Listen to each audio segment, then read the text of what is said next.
Hello everyone.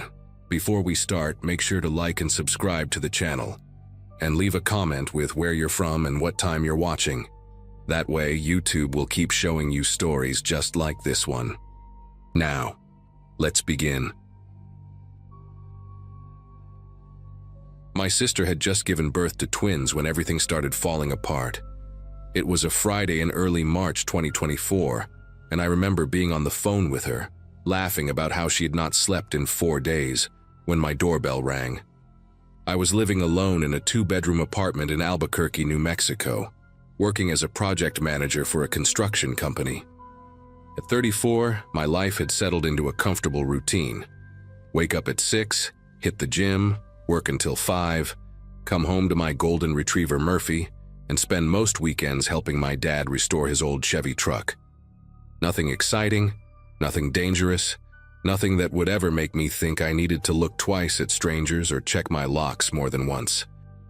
The 2 men standing at my door wore dark suits and carried themselves with that stiff posture you see in movies about government agents. I told my sister I would call her back, and I never did finish that conversation the way I intended. The taller one introduced himself as Special Agent Novak, and his partner, a woman with short gray hair and sharp eyes, was Agent Brennan. They asked if they could come inside, and something about the way Brennan scanned the street behind her made me step aside without asking questions. They sat on my couch, declined water, and then Novak pulled out a folder that would change everything I thought I knew about my own life. He explained that the FBI had been investigating a dark web marketplace, one of those sites where people supposedly hire hitmen, though most of them are scams designed to steal cryptocurrency from desperate or deranged customers. A massive data breach had exposed thousands of requests, and my name had appeared in one of them. Not as the person hiring, Novak clarified, watching my face carefully. As the target. Someone had uploaded photographs of my apartment building, my car, my morning running route through the park 3 blocks away, and had paid nearly $8,000 in Bitcoin to have me killed. I asked them if this was some kind of joke. Novak opened the folder and spread the photographs across my coffee table, and I felt the room tilt sideways. There was my Subaru Outback parked in its usual spot, taken from across the street. There was the entrance to my building, the potted cactus my neighbor keeps by the door clearly visible. There was me, actually me, walking Murphy through Coronado Park, wearing the blue windbreaker I bought last winter.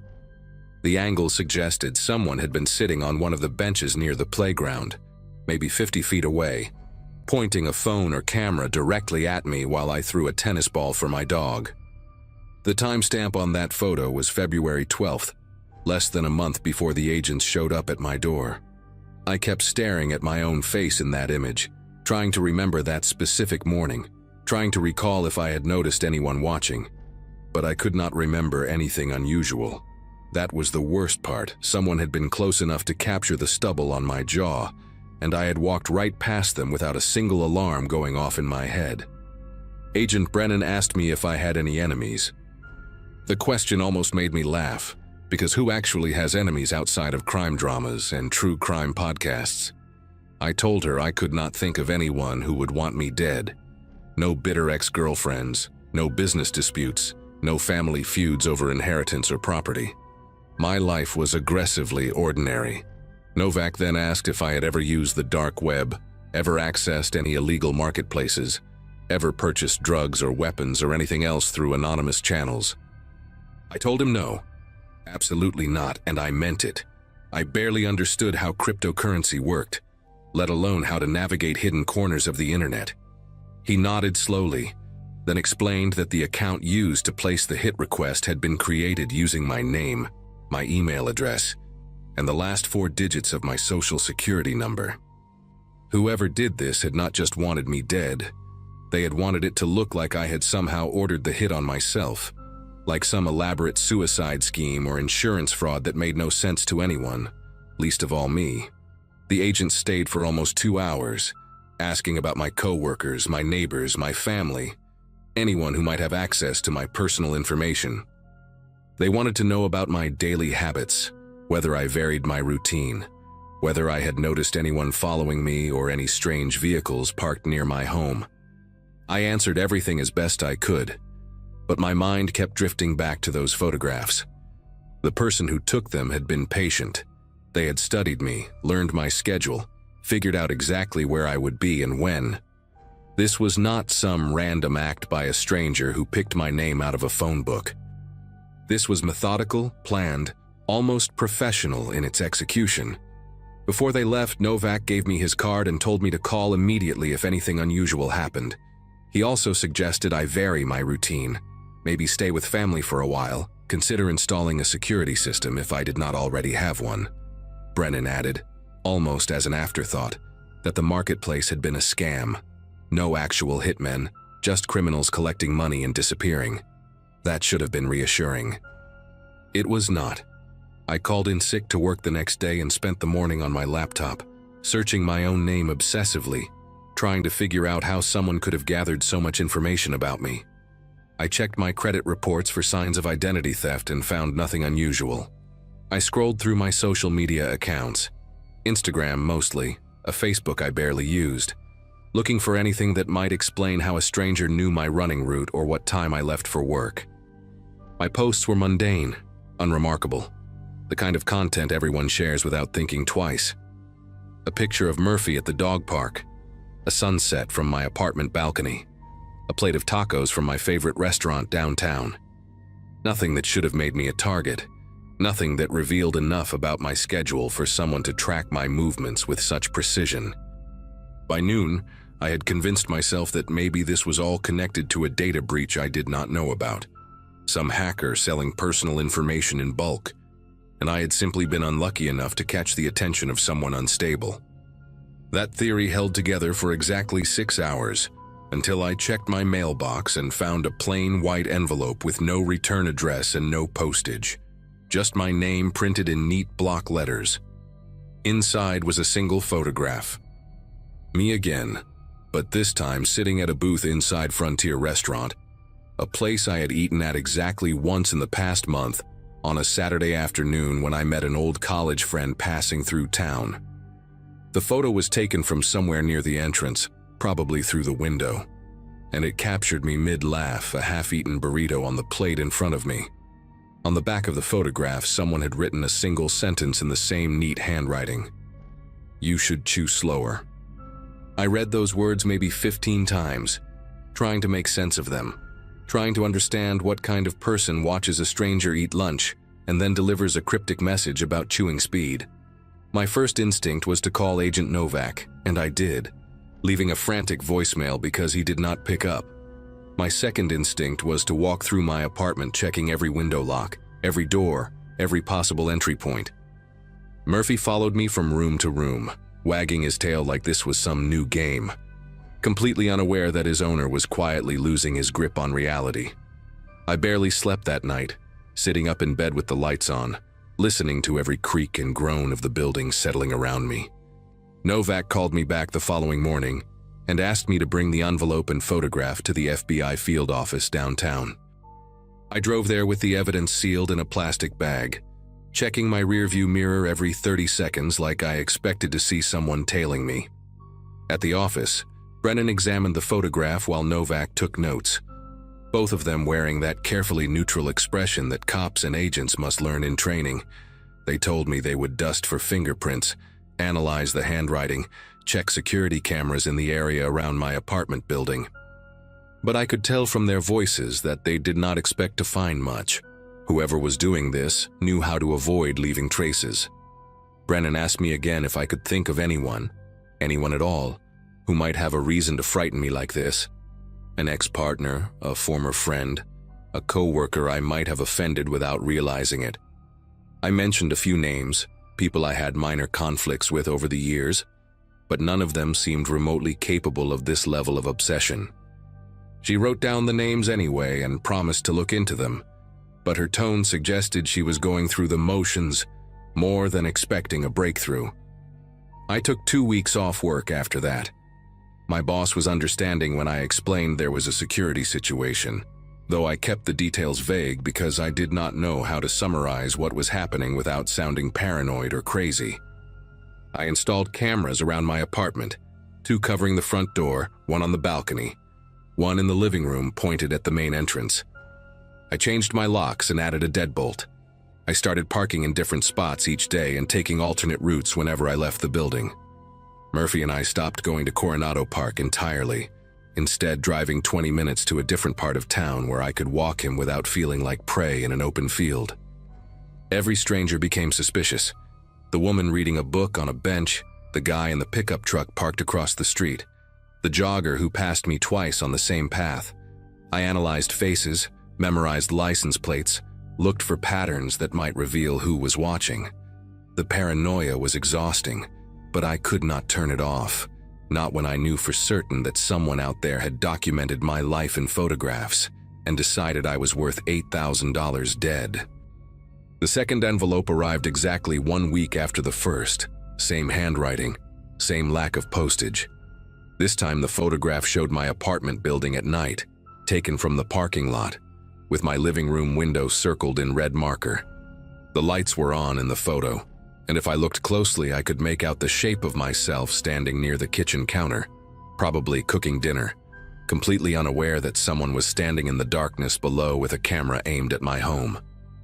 The message on the back read, "New locks won't help." I remember sitting on my kitchen floor after reading that, my back against the cabinets, trying to breathe through the tightness in my chest. This person had been there. They had stood in my parking lot, maybe 100 feet from where I was at that moment, and they knew I had changed my locks. That meant they were still watching, still paying attention to every adjustment I made. The cameras, the new deadbolt, the varied parking spots, none of it mattered because they were always close enough to notice. I called Novak again and he answered this time, his voice tired and apologetic. The fingerprint analysis had come back empty. The security cameras near my mailbox had been angled wrong, capturing nothing useful. They were still investigating, he assured me, but there was nothing new to report. I decided I could not stay in that apartment anymore. My dad lived about 40 minutes outside the city, in a small house on 3 acres of land, with good sight lines, and a German shepherd named Duke who barked at anyone who came within 50 feet of the property. I packed a bag, loaded Murphy into the car, and drove out there on a Sunday afternoon, telling myself it was just temporary, just until the FBI figured something out or the stalker got bored and moved on to someone else. My dad did not ask too many questions when I showed up, just handed me a beer and said I could stay as long as I needed. He was a retired electrician, practical and calm, the kind of man who fixed problems instead of worrying about them. That night, sitting on his back porch watching the sun go down over the desert, I felt something close to safe for the first time in weeks. The property was isolated, hard to approach without being noticed, and Duke patrolled the perimeter like he was bred for exactly this purpose. I let myself believe just for a moment that maybe I had outmaneuvered whoever was doing this. Maybe distance was the answer. Maybe they would lose interest now that I was no longer following my predictable routine in the city. That belief lasted until Wednesday morning. I had just finished breakfast and was helping my dad replace a fence post in the back pasture when I noticed something stuck to the windshield of my Subaru, parked in the driveway near the house. At first I thought it was a flyer, some advertisement that had blown in from the road, but as I got closer my legs almost gave out beneath me. It was another envelope, same white paper, same block letters spelling my name. Inside was a photograph of my father's house, taken from the road at the edge of the property, with the kitchen window visible and 2 figures standing inside, me and my dad, drinking coffee that very morning. The message on the back was longer this time. "Family is nice, shame to involve them."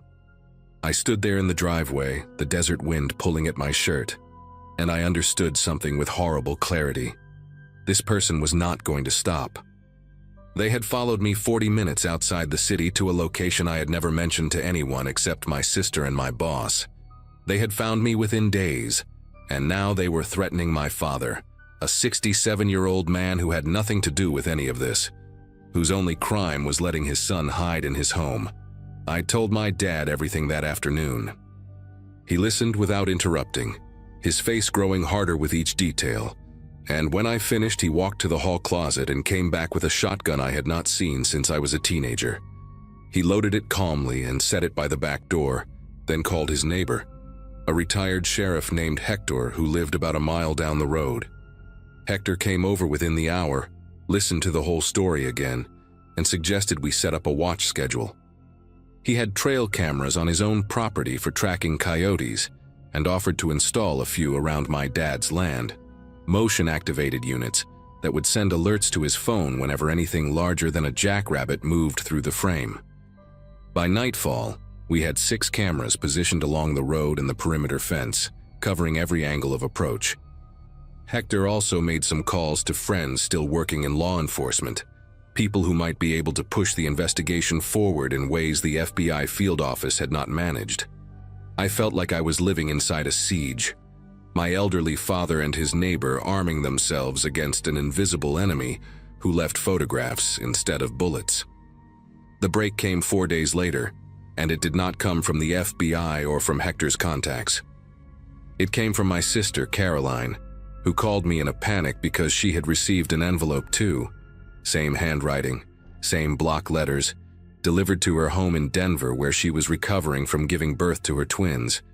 The photograph inside showed me standing in my dad's driveway, holding the previous envelope, my face frozen in that moment of realization. But Caroline, being Caroline, did something I had not thought to do. She checked her doorbell camera footage and found a clear image of the person who had placed the envelope in her mailbox. It was a man, average height, wearing a gray hoodie and jeans, his face partially visible as he turned away from the camera. She sent the image to me, and I forwarded it immediately to Agent Novak, who ran it through their facial recognition database. The match came back within 24 hours.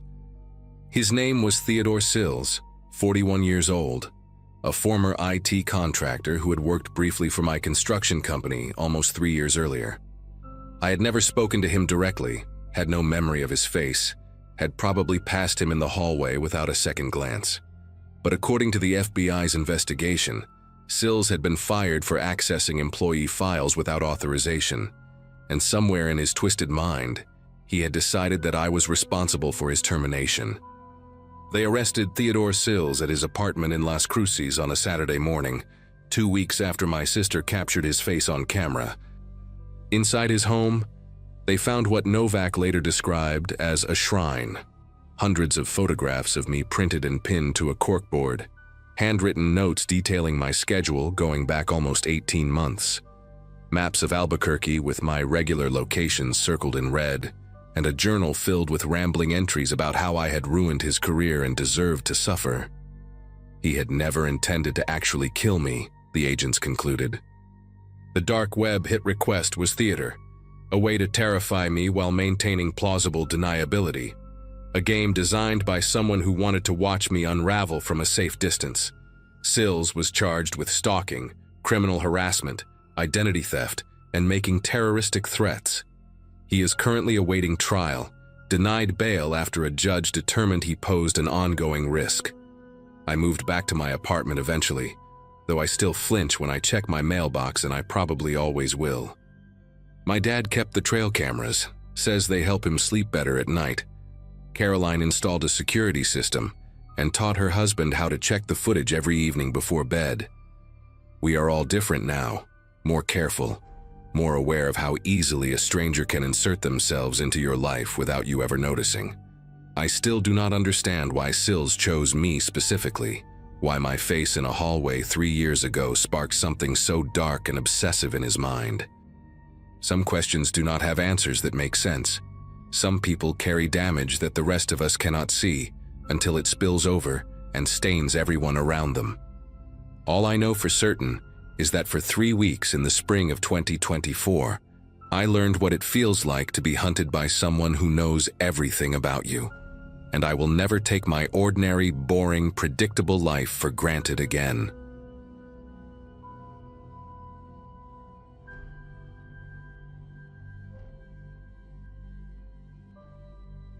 Curiosity has always been my worst trait. My wife Bethany used to joke that I would be the guy who dies first in a horror movie, because I just had to open that door, just had to check what was making that noise. She was not wrong. By the time I graduated college back in 2015, I had already gone through 3 laptops trying to learn about things most people never think about: how to access parts of the internet that do not show up on Google, what kind of markets exist in the shadows, who sells what to whom when there are no rules. It was never about buying anything. I worked as an IT consultant for a mid-sized insurance company in Milwaukee, made decent money, paid my taxes. But at night, after Bethany went to sleep, I would sit in our spare bedroom with a VPN running and Tor open, just exploring, just looking. That was what I told myself anyway. I was a tourist in someone else's nightmare, and tourists always think they can leave whenever they want. It was a Thursday in March of 2022 when I found it. The temperature outside had dropped to single digits, and our old Victorian house creaked and groaned against the wind like it was trying to warn me about something. Bethany was visiting her mother in Arizona for the week, so I had the place to myself, just me, the hum of my computer fans, and a mug of cold coffee I kept forgetting to drink. I had been browsing a forum that specialized in exotic animal trade, the kind of place where people discussed buying tiger cubs or rare birds smuggled out of South America. Disgusting stuff, but nothing I had not seen before in my years of digital wandering. There was a thread buried near the bottom of the page with a strange title: Premium Cuts, Verified Suppliers Only.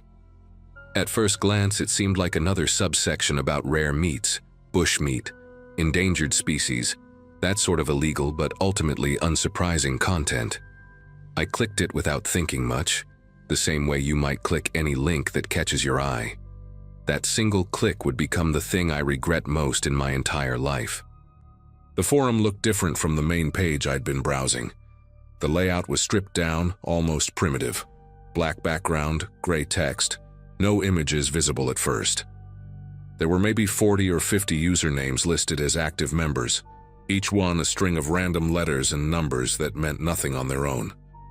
The first few posts seemed to confirm my initial assumption. People discussing the logistics of shipping product across state lines, debates about the quality of different cuts, complaints about delivery times and packaging. Someone with the username X7R4N mentioned that their last shipment from the farm in Nevada had arrived in poor condition, and another user responded with advice about temperature control during transit.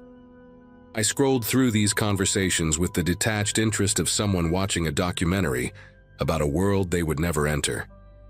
These people were criminals, sure, but they were just poachers and smugglers dealing in animal parts. Sad and illegal, but not exactly shocking. Then I noticed the way they talked about weights and measurements, and something in my chest began to tighten. The weights were wrong for animals. Someone requested a young female, preferably under 90 pounds, healthy teeth. Another user offered 2 males, early development stage from the Midwest collection point. A moderator posted guidelines about how to photograph inventory without showing identifying features, and specified that faces should be obscured but body conditions should be visible for quality assessment. I read those words 3 times before my brain allowed me to understand what they actually meant. These people were not talking about animals. They were not talking about exotic meats or bushmeat, or anything that had ever walked on 4 legs.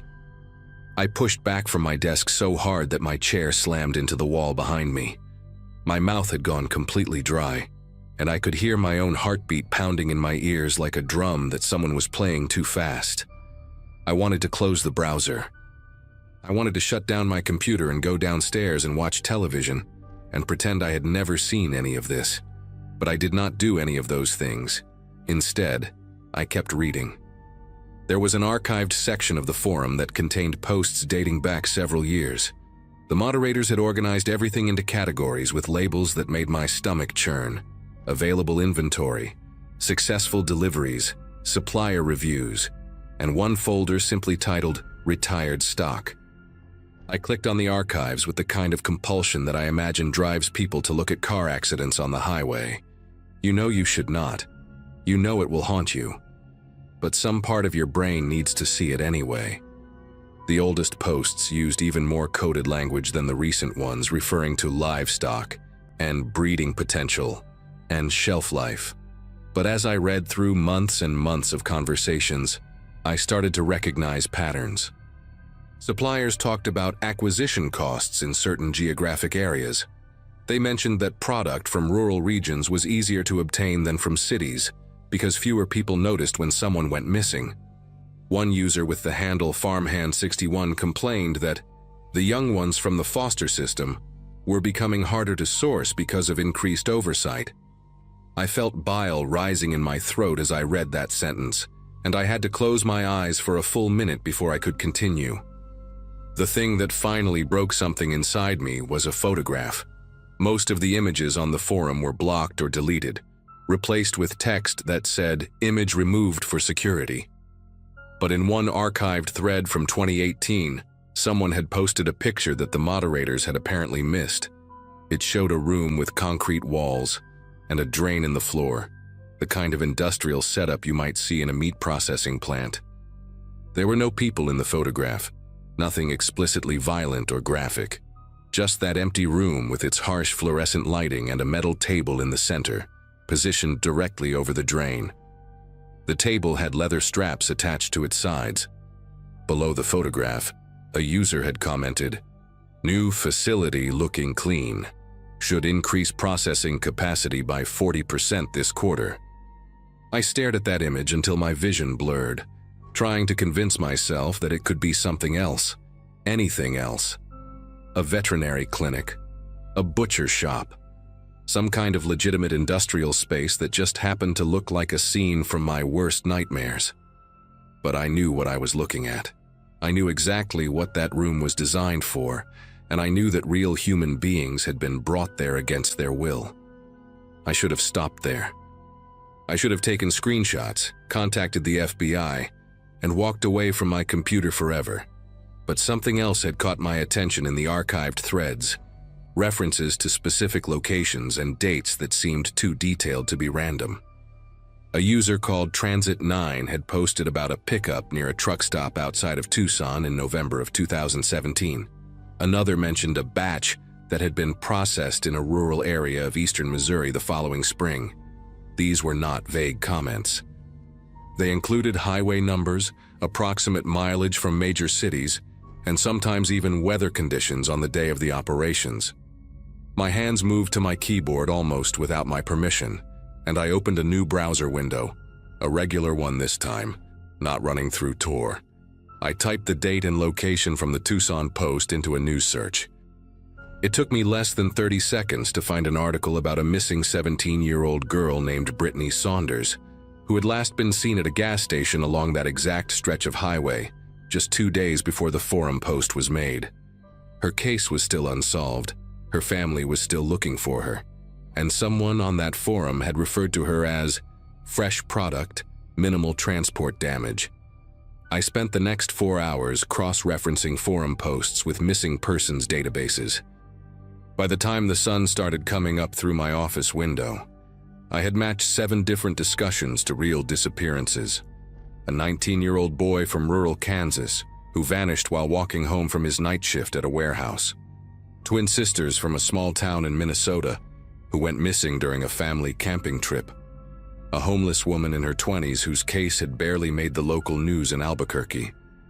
Each time, the forum posts lined up with the locations and time frames in ways that could not be coincidental. The users talked about these people the way restaurant suppliers might discuss shipments of beef or chicken, quality ratings, complaints about damaged goods, arguments about pricing. One thread contained a detailed review of a supplier who operated somewhere in the Great Lakes region, praising his ability to acquire clean product with no prior documentation. I realized with a sickening clarity that they meant people who would not be missed. Runaways, homeless individuals, undocumented immigrants, people whose disappearances would never make national headlines, whose faces would never appear on primetime news segments. The system was designed to target the invisible, and it had been operating for years right beneath the surface of the world I thought I knew. By mid-morning, I had compiled a document with everything I had found. Screenshots of forum posts, links to news articles about the missing persons cases, a timeline showing how the dates matched up. My eyes burned from staring at the screen all night, and my body ached from sitting in the same position for hours without moving. I had not eaten anything since dinner the previous evening, but the thought of food made me physically ill. I saved the document to an encrypted folder, and then sat there for a long time, trying to figure out what to do next. Calling the local police seemed pointless. This was clearly something that spanned multiple states, maybe even multiple countries. The FBI had a tip line for crimes like this, but I had no idea how to explain what I had found without also explaining how I had found it. Would they take me seriously, or would they treat me as a suspect? I had spent years poking around in corners of the internet where illegal things happened. My browsing history alone could probably get me flagged by a dozen different agencies. But I kept thinking about Brittany Saunders, about her photograph in that news article. A senior portrait with a bright smile and a blue background. The kind of picture that ends up on missing posters and milk cartons. Someone on that forum had called her fresh product. Someone had weighed her like meat and assigned her a price. I picked up my phone and dialed the FBI tip line before I could talk myself out of it. The woman who answered sounded tired, like she had already taken 100 calls that morning and expected 100 more before lunch. I told her I had found something online that I believed was connected to human trafficking. She asked me a series of questions in a flat, professional voice. What website? How did I access it? What specifically did I observe? I answered as clearly as I could, though my voice kept cracking in places where I had to describe the content of the forum posts. When I mentioned that I had matched some of the discussions to real missing persons cases, her tone shifted slightly. Not quite interested, but more alert. She took down my name and contact information and told me that someone from the cyber division would be in touch within 48 hours. Then she thanked me for calling, and the line went dead. I sat there holding my phone for several minutes, unsure whether I had just done something brave or something incredibly stupid. The forum was still open on my computer screen, those gray letters glowing against the black background like a warning I had ignored. I closed the browser without looking at it again and went downstairs to make coffee, my legs unsteady beneath me like I had just stepped off a boat after weeks at sea. The FBI did call back, though it took them 5 days instead of 48 hours. A man named Special Agent Thornberry asked me to come to their field office in downtown Milwaukee to give a formal statement and hand over the files I had compiled. I spent 3 hours in a gray room with fluorescent lights, answering questions from 2 agents who treated me with a mixture of professional courtesy and barely concealed suspicion. They wanted to know how I had accessed the forum, what other dark websites I had visited, whether I had ever purchased anything illegal online. I answered everything truthfully, including the parts that made me look bad. When I finally showed them my document, the matched cases, the timeline, the screenshots, their expressions changed. Agent Thornberry leaned forward and studied my laptop screen for a long time without speaking. His partner, a woman with short gray hair and reading glasses, excused herself from the room and did not come back for almost an hour. When she returned, she told me that some of the information I had found corroborated details from an ongoing investigation that I was not authorized to know about. She could not tell me anything more, but she thanked me for coming forward and said that my materials would be extremely valuable. I left the FBI building feeling hollow, like someone had scooped out my insides and replaced them with cold air. 3 months later, I saw a news story about a federal raid on a compound in rural Nebraska. 17 people were arrested and charged with various crimes related to human trafficking, kidnapping, and conspiracy to commit murder. The article did not mention anything about a forum or the dark web, and it did not reference any of the specific cases I had found in my research. But one of the photographs showed officers escorting a man in handcuffs, whose face was partially obscured by a jacket pulled over his head. Below the image, a caption identified him only as a key figure in the trafficking network believed to have operated across multiple states. I stared at that photograph for a long time, wondering if he was one of the usernames I had seen on the forum, Farmhand 61, or Transit 9, or any of the others who had discussed human beings like cuts of meat. I never found out for certain. The FBI never contacted me again after that initial meeting, and I never tried to access that forum or anything like it ever again. I deleted Tor from my computer, canceled my VPN subscription, and told Bethany that I was done with my late-night explorations of the internet's dark corners. She did not ask why, and I did not offer an explanation. Some things are too heavy to share, even with the person you love most in the world. To this day, I still think about Brittany Saunders and the others whose names I found in those archives. I think about the ones I did not find, the ones who disappeared without anyone ever noticing. And sometimes, late at night when I cannot sleep, I wonder how many forums like that one are still out there, operating quietly in the shadows while the rest of us scroll through our phones and pretend the world is a safer place than it actually is.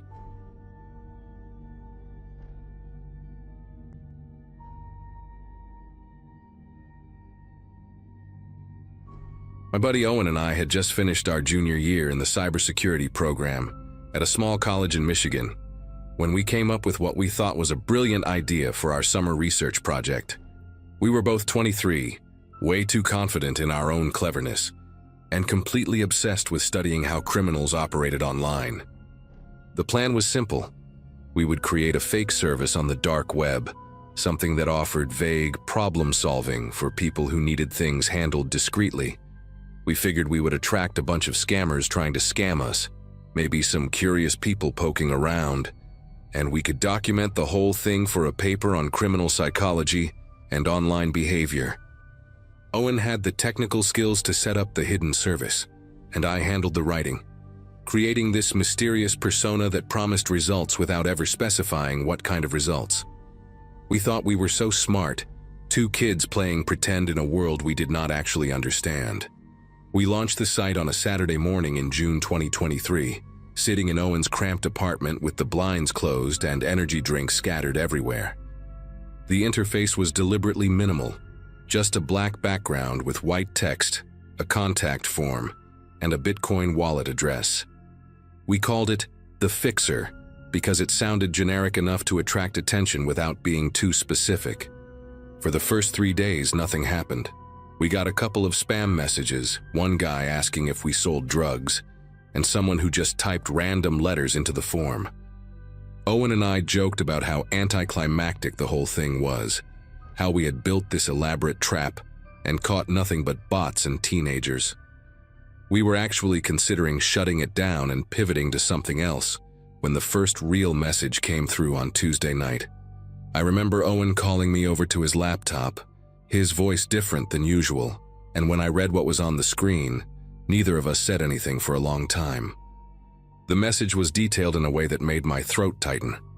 Someone with the username NeedHelp99 had written 3 paragraphs about a woman named Jennifer Ashworth who lived on Crescent Drive in a town called Millbrook, Pennsylvania. The message included her daily schedule, what time she left for work, what car she drove, a silver Toyota Camry, and the fact that she lived alone with a small dog. The person writing wanted to know our rates for making her go away permanently, and emphasized that payment would not be an issue. They had already sent $500 worth of Bitcoin to our wallet as a show of good faith, asking us to confirm receipt and provide further instructions. Owen and I just stared at each other. This was not some edgy teenager trying to be scary. This was someone who had done research, who had watched this woman, who had real money to spend. The Bitcoin was already sitting in our wallet, and suddenly our little academic experiment felt like a weight pressing down on my chest. We did not sleep that night. Owen wanted to shut everything down immediately, delete the site, abandon the wallet, pretend none of it ever happened. But I kept thinking about Jennifer Ashworth, this random woman in Pennsylvania who had no idea that someone out there wanted her dead badly enough to pay for it. We looked her up, and she was real. I found her on social media in under 5 minutes. A dental hygienist in her early 40s who posted pictures of her garden and her terrier named Biscotti. She had a sister in Philadelphia and liked to comment on local news articles. This was an actual human being with a life, and someone had just paid us money to end it. The weight of that realization was unlike anything I had ever felt. We were not researchers anymore. We were not clever college kids running an experiment. We were two idiots who had stumbled into something genuinely dangerous, and we had no idea what to do next. Owen suggested we just ignore it, let the message sit there unanswered, and maybe the person would give up and move on. But by Wednesday afternoon, 2 more messages had come through, and these were worse. One was from someone asking about a business partner who had allegedly stolen money from them, wanting to know if we could arrange for the guy to have an accident that would look natural. They included the target's home address in suburban Chicago, his gym schedule, and the make and model of his car. The second message was shorter but somehow more disturbing, just a name, an age, 15, and a school address, followed by a question about whether we handled younger problems and how much extra that would cost. I actually had to get up and walk away from the computer after reading that one. I stood in Owen's kitchen with my hands pressed against the counter, trying to breathe normally, trying to process that someone out there was asking us to hurt a child. These were not hypothetical situations or dark fantasies people were typing out for shock value. These were requests with real information, real locations, real people who could be found and verified. By Thursday morning, we had received 11 messages total, and the Bitcoin wallet had grown to almost $3,000 in unsolicited deposits. Owen had not left his apartment in 2 days, and I had barely eaten anything since Tuesday. We kept going back and forth about what to do. Going to the police felt impossible, because we would have to explain that we had created an illegal service on the dark web, even if it was fake, even if we never intended to actually do anything. We could face charges ourselves, expulsion from school, maybe even federal prosecution for soliciting crimes across state lines. But staying silent meant that these people, these real people who wanted real harm done, would just find someone else to do it. Someone who would actually take their money and follow through. I remember sitting on Owen's couch at around 4 in the morning, both of us exhausted and terrified, when another notification popped up, another message, another request, another life that someone wanted erased, and all I could think was that we had opened a door we did not know how to close. Owen finally broke down on Friday. He said we had to tell someone, that he could not carry this anymore, that every time he closed his eyes he saw that 15-year-old kid whose name he had memorized without meaning to. We decided to reach out to one of our professors, a guy named Dr. Whitfield who taught network security and had done consulting work for law enforcement in the past. We figured he might know how to handle this without immediately destroying our lives. I sent him an email asking if we could meet urgently about a research situation that got out of hand, and he responded within an hour, saying to come to his office that afternoon. Walking across campus that day felt surreal. Students were throwing frisbees on the quad, laughing about summer plans, complaining about the heat. And there we were, carrying screenshots of murder requests in a folder, about to confess that we had accidentally built a marketplace for violence. I kept looking at people's faces and wondering how many of them had dark thoughts they never acted on, and how many were like the people messaging us, just waiting for the right opportunity. Dr. Whitfield listened to everything without interrupting. We showed him the messages, the wallet balance, the details people had provided about their intended victims. When we finished, he sat back in his chair and rubbed his face with both hands, and for a long moment he did not say anything. Then he told us something I will never forget. He said that what we had stumbled into was not unusual, that the dark web was full of services exactly like the one we had created, and that law enforcement knew most of them were scams or honeypots. But the people sending those messages did not know that. To them, our fake service was real, and their intentions were real, and the money they sent was real. He said we had 2 options: shut everything down and hope nothing came of it, or work with him to hand the information over to the FBI through proper channels that might protect our identities. He could not promise anything, but he knew people who handled these cases. Owen and I looked at each other, and for the first time in days, I felt like maybe there was a way out of this nightmare. We agreed to let Whitfield make the calls. He told us to keep the site running for now, to not respond to any messages, and to document everything that came in. The FBI would want as much data as possible, and shutting down prematurely could spook the people who had already made contact. That weekend was the longest of my life. I went back to my own apartment, but I could not stop checking my phone, waiting for updates from Owen about new messages. They kept coming. A woman in Texas wanting her ex-husband dealt with before their custody hearing. A guy in Minnesota asking about pricing for surveillance and intimidation of a co-worker. Someone offering $10,000 for a clean job on a landlord who was trying to evict them. Each message was a window into a life I never wanted to see, a person who had decided that violence was a reasonable solution to their problems. I started having trouble distinguishing between sleep and waking because the same thoughts cycled through my head constantly. How many of these people would actually go through with something if they found a real service? How many already had? On Monday, Whitfield called us back to his office and introduced us to 2 federal agents who had driven up from Detroit. They were calm and professional, not at all what I expected, and they treated us more like witnesses than criminals. They explained that our situation was not unique, that they had seen college students and amateur hackers stumble into similar traps before. What mattered now was cooperation. They took copies of everything, the messages, the wallet addresses, the server logs that Owen had meticulously kept. One of the agents, a woman with short gray hair whose name I never caught, told us that at least 3 of the requests we received matched ongoing investigations.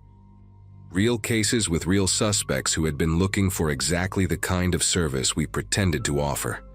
She said our data could help build cases against people who might otherwise never face consequences. I should have felt relieved, but instead, I just felt hollow. These were not abstract criminals. These were regular people with jobs and families who had typed out requests to have other human beings killed, and they were everywhere. The agents told us to take down the site that same day, and Owen did it right there in Whitfield's office. I watched him type the commands, watched the server go dark, and felt nothing close to closure. We were told not to discuss the case with anyone, that we might be called as witnesses if any prosecutions moved forward, and that our identities would be protected as much as possible. They thanked us for coming forward and said we had done the right thing, but those words felt empty. We had not done the right thing. We had done a stupid, reckless thing that happened to produce useful information by accident. The agents left. Whitfield told us to take care of ourselves, and Owen and I walked out of that building into the summer heat without saying a word to each other. I remember the sunlight feeling offensive somehow, too bright and too normal for what we had just been through. We parted ways at the edge of campus, and I did not see Owen again for almost 2 weeks. Neither of us knew how to talk about it. That was over a year ago now. I finished my degree, got a job at a small IT firm, and moved to a different state. Owen and I text sometimes, but we never bring up that summer. The FBI contacted me once, about 6 months after everything happened, to let me know that 2 arrests had been made, in connection with information we provided. They did not give me details, just said that our cooperation had helped. I should feel good about that, I guess, but mostly I just feel different. I look at people differently now. The guy behind me in line at the grocery store, the woman walking her dog past my apartment, the co-worker who complains about his divorce every day at lunch. I wonder which of them has thought about crossing a line they can never come back from. I wonder how many people out there right now are typing messages into dark corners of the internet, looking for someone to solve their problems permanently. We ran that site for less than a week, and we received over 30 requests. 30 people willing to pay money to have someone hurt or killed, and that was just our tiny fake operation in one small corner of the web. I do not sleep well anymore. I probably never will again.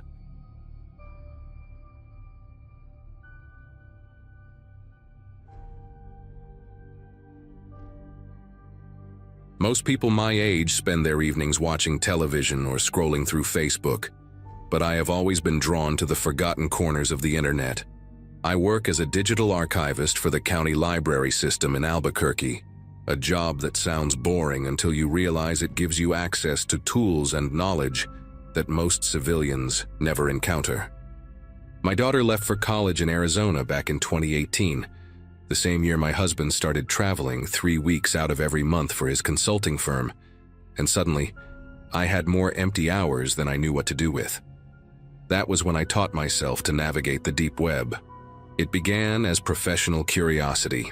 I was trying to recover old community forums that had disappeared when their servers went offline, preserving digital history that would otherwise be lost forever. I learned how to use Tor, how to read onion addresses, how to trace the ghosts of websites through mirror sites and archive services. My coworkers joked that I was becoming obsessed. They had no idea how right they were. On a Wednesday night in early March, I found something that I cannot stop thinking about even now, months later. I had been following a trail of dead links for hours, starting with an old photography forum from 2004 and bouncing between archive mirrors until I barely remembered where I had begun. That was when the page loaded, a personal blog that looked like it belonged to another era entirely. Plain white background, Times New Roman font, no header images or sidebars or any of the things modern websites have. The URL was a meaningless string of letters and numbers, the kind that gets auto-generated when someone does not bother choosing a real address. What caught my attention was the date on the most recent post, just 3 weeks earlier. Everything about the site screamed early 2000s, yet someone was still updating it. The post was titled, "Lessons from February," and I assumed it would be the usual self-help nonsense or amateur creative writing. I scrolled down and started reading, and within 30 seconds I felt my entire body go rigid in my chair. The writing style was fragmented, almost stream of consciousness, like someone jotting down thoughts without any intention of making them coherent.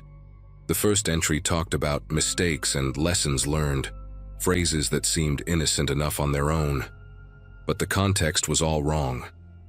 The author wrote about someone who did not cooperate and how frustrating that had been, how it had forced a change in plans. There were references to timing, to patience, to the importance of observation. Between the blocks of text, there were photographs, not of people but of objects. A single house key on a wooden table labeled with a date and the words, "Riverside Drive, unsuccessful." A pair of running shoes, white with pink laces, photographed on what looked like a garage floor, labeled November 14th, Cedar Hills Park. A silver bracelet with a small charm in the shape of a butterfly, resting on a dark surface I could not identify, labeled only with a date from January. I kept scrolling, my mouth dry, telling myself there had to be an innocent explanation. Maybe this was some kind of art project, a fictional horror blog meant to unsettle visitors. People create things like that all the time, but the deeper I went, the harder it became to convince myself this was fiction. The entries spanned almost 2 years, and they followed a pattern that made my skin prickle. The author would write about watching someone, learning their schedule, noting when they left for work and when they came home. Then there would be a gap of a few weeks, followed by a post about what went wrong or what went right. The language was clinical, detached, like someone reviewing their own performance. She was more alert than expected, had to abort. The window was a better access point than the door. Next time I need to account for neighbors who keep irregular hours. And always, there were photographs of objects. Jewelry, keys, shoes, a hairbrush, a coffee mug with a logo I did not recognize. Each one tagged with a date and a location. I found myself breathing faster, my pulse hammering in my temples. I grabbed a notebook from my desk and started writing down every location mentioned, every date, every detail I could extract from those cryptic entries. I needed to prove to myself that this was fake, that none of it matched anything real. It took me less than an hour to find the first match. One of the entries from October mentioned a location called Ridgecrest Avenue, a name I did not recognize, but that sounded local enough to search. I typed it into a regular browser along with the word "missing" and the year, and the results made me push back from my desk so hard my chair nearly tipped over. A woman named Felicity Dunn had disappeared from Ridgecrest Avenue in October of the previous year. She was 26 years old, a veterinary technician, last seen leaving her apartment complex around 7 in the morning. Her car was found parked at a trailhead 15 miles outside of town, but she was never located. The case was still open. I pulled up every news article I could find about her, scanning for details, and then I went back to the blog and read that October entry again. The author mentioned watching someone who walked a small dog every evening, someone who kept her blinds open, someone who drove a dark blue sedan. Felicity Dunn owned a Chihuahua mix named Peanut. She lived in a ground floor unit. Her missing person flyer showed her standing next to a navy blue Mazda. I sat in my chair, unable to move, reading those two sources side by side until the words blurred together. I wanted to believe it was coincidence. Ridgecrest Avenue is not an uncommon street name, and plenty of young women have small dogs and dark sedans. But something in my gut knew better. I went back to the blog and found the photograph attached to that October entry. A single silver stud earring shaped like a tiny star, resting on what looked like concrete. I searched for more images of Felicity Dunn and found an Instagram account her family had kept public as part of the search efforts. In photo after photo, she wore the same small silver stars in her ears. They had been a gift from her grandmother, according to one of the caption. I closed my laptop and sat in the dark for a long time, listening to the hum of the refrigerator down the hall, trying to process what I had just found.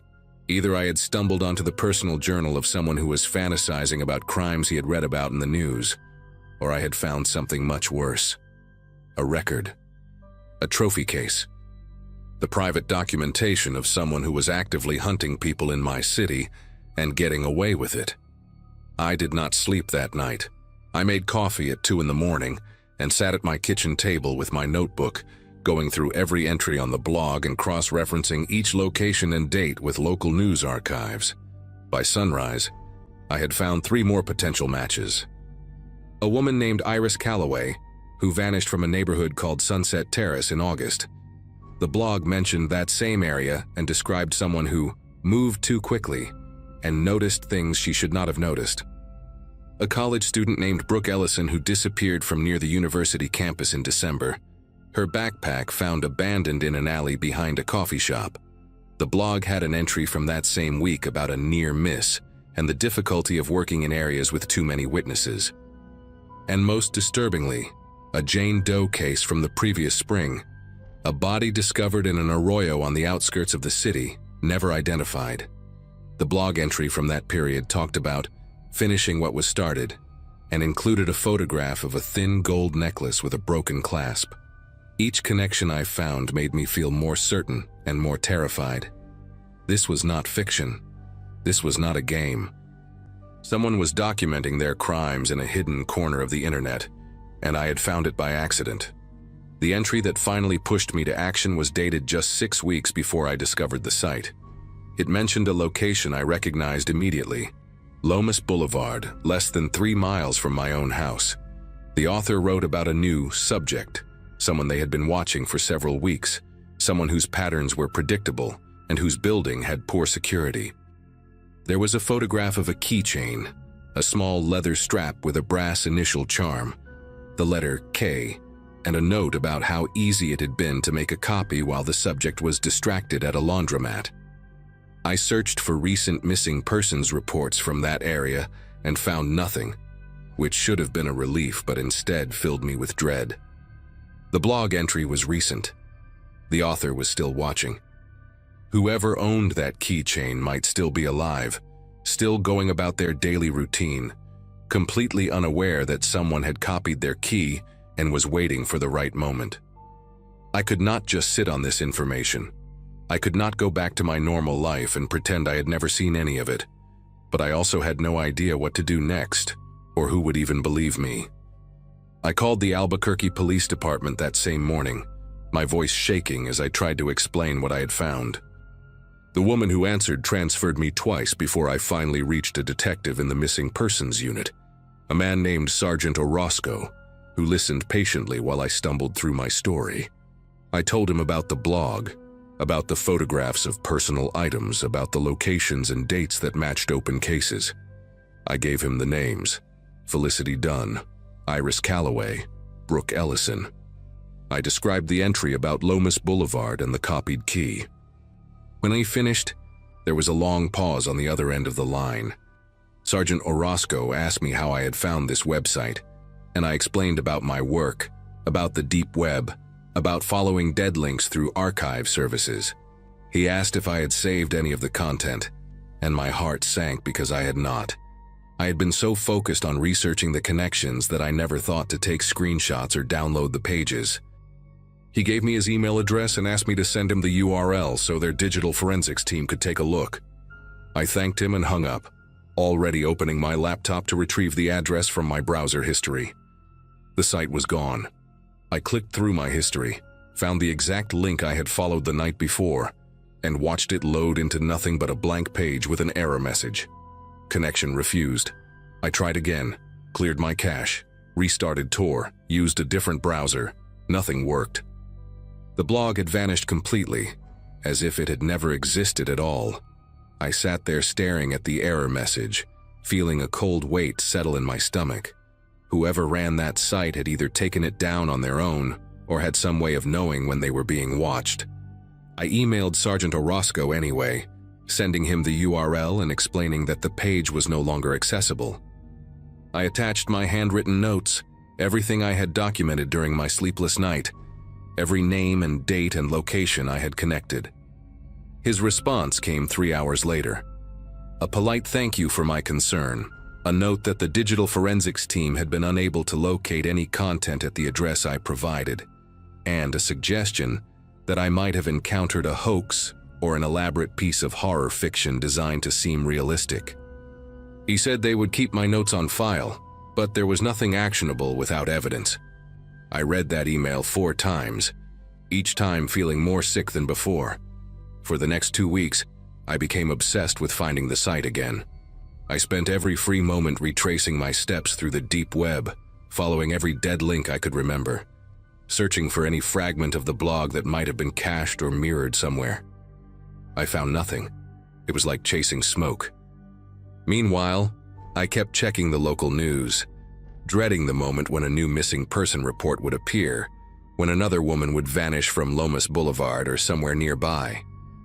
I thought about the keychain with the letter K, about the person who owned it, about the copied key sitting in some predator's pocket. I thought about knocking on doors in that neighborhood, warning strangers about a threat I could not prove, but I knew how that would look. A middle-aged woman ranting about a website nobody else had seen, sounding exactly like the kind of person people cross the street to avoid. My husband came home from one of his trips and found me sitting in the dark at 3 a.m, laptop open, eyes red from exhaustion. He asked me what was wrong and I tried to explain, but the words came out scattered and paranoid. He held my hand and told me I needed to step away from the computer, that I was scaring him. Maybe he was right. Maybe I was losing perspective. But I could not shake the knowledge of what I had seen. The news broke on a Sunday morning in late April. A woman named Kendra Vogel had been reported missing from her apartment on Lomas Boulevard.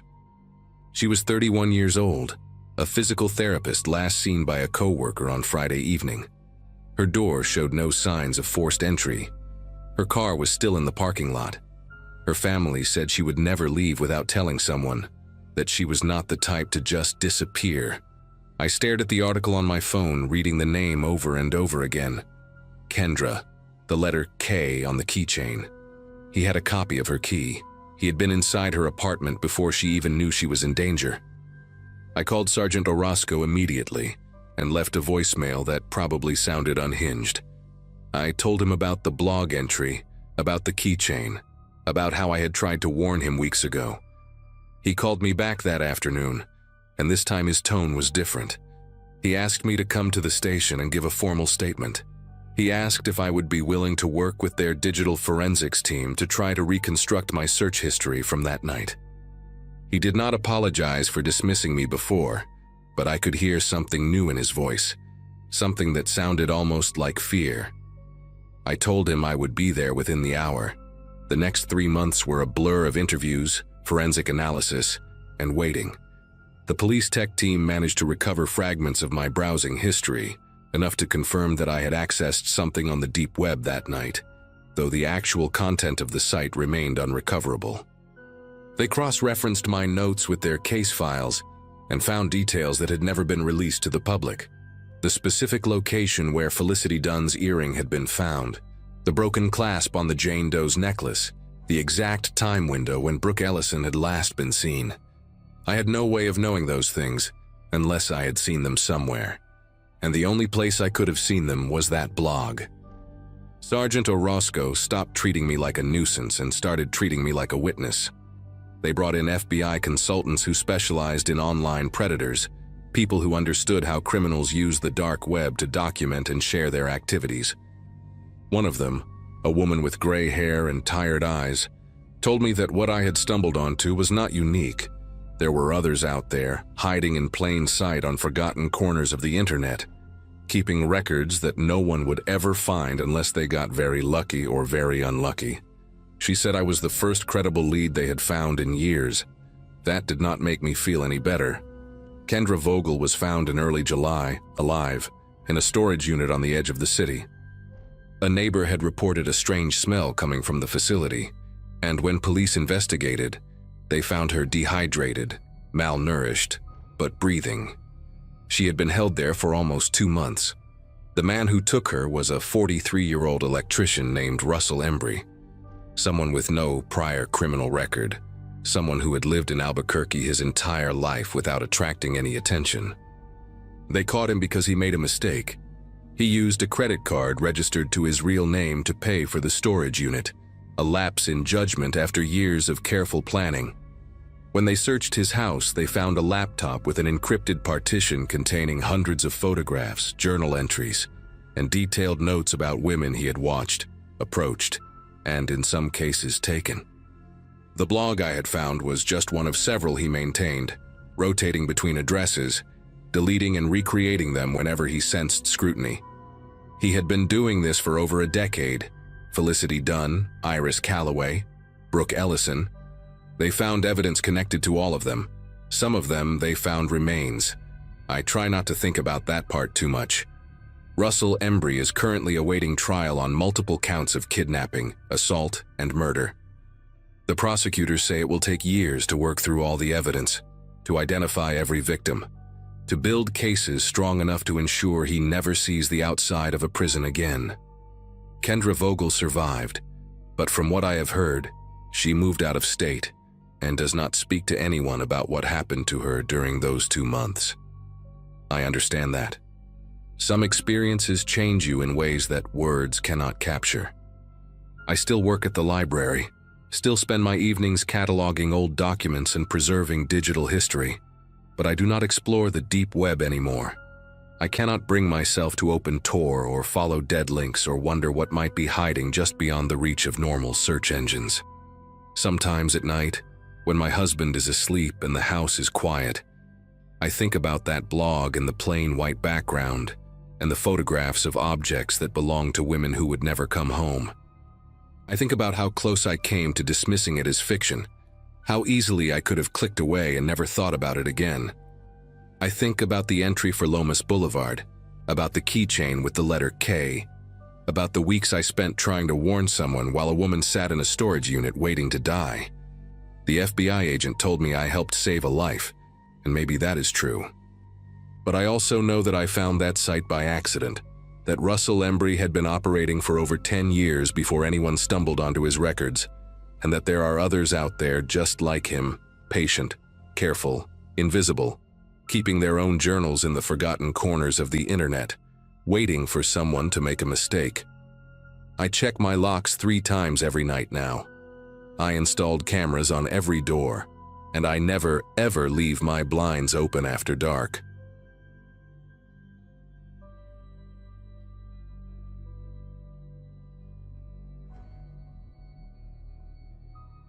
Friday nights alone used to feel like a luxury. Ben, my husband, was away at a work conference until Sunday, and I had the whole house to myself at the end of Oakdale Drive, a quiet cul-de-sac in a small Michigan town where the most exciting thing that happens is someone getting a new mailbox. I had finished my shows, scrolled through every app on my phone, and was on my second glass of Cabernet when I remembered something my coworker Stephanie mentioned during lunch that week. Her brother had apparently been exploring the deep web and found some disturbing forums there. She made it sound like this forbidden corner of the internet that regular people never see. I got my laptop, started searching for tutorials, and after about an hour I managed to download a Tor browser and figure out how it worked.